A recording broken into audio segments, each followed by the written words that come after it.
Cathedral Square, Christchurch.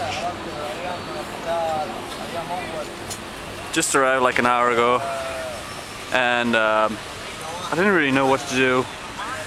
Rent a car, take this weekly bus pass. Then I saw this guy with a backpack informing about how much it would be to rent a car.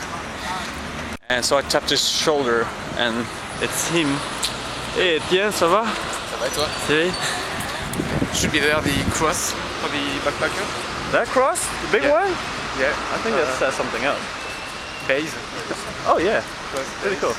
Christchurch. Then we walked outside, so the rental for the car was a little bit expensive, and then two Canadians started talking to us, and so they were about to go relocating a car.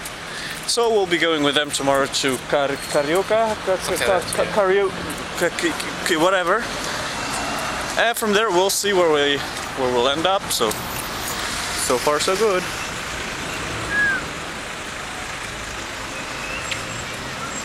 Nice caravan.